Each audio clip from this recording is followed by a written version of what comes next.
Audio Jungle.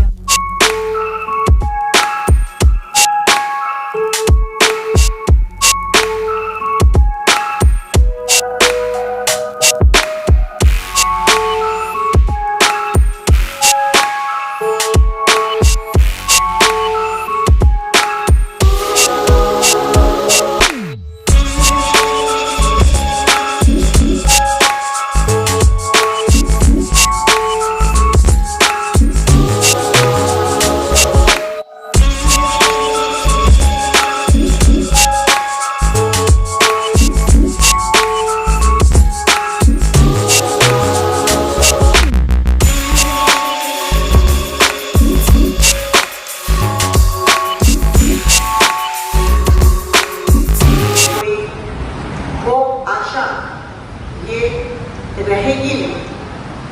हमारे नैतिक मूल्य में इतना ज्यादा गिरावट हो रही है।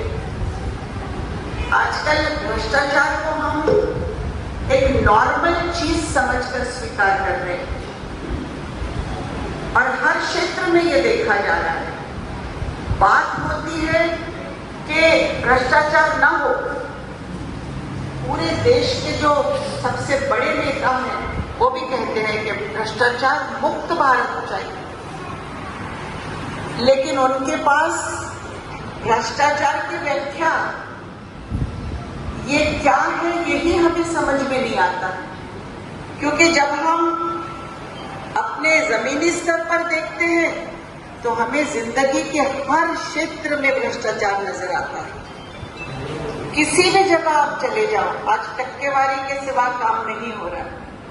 चाहे आप तहसील जाओ, चाहे कलेक्टर ऑफिस जाओ, चाहे आप रस्तों की बात की है, अपने रास्ते देख लो, कहीं भी आप अपनी जिंदगी के जहां भी आप कदम रखेंगे आपको लगेगा भ्रष्टाचार बढ़ गया है या कम हुआ है।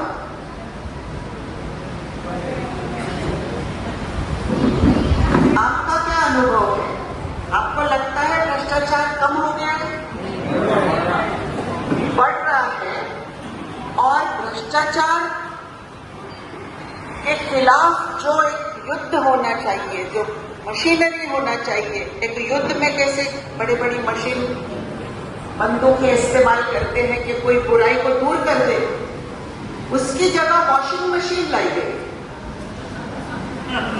तो वॉशिंग मशीन लाकर पहले तो इंसान को डराया जाता है कि भाई ईडी है, सीबीआई है, ये एजेंसी है, वो एजेंसी है, अगर आप सीधी तरह वाकलोक आपकी नहीं रहेगी तो आप पे ईडी का इंक्वायरी हो जाएगी, इनकम टैक्स की रेड हो जाएगी। तो आदमी अगर डर गया, साथी बन गया तो कोई बात नहीं, लेकिन अगर वो आदमी डरा नहीं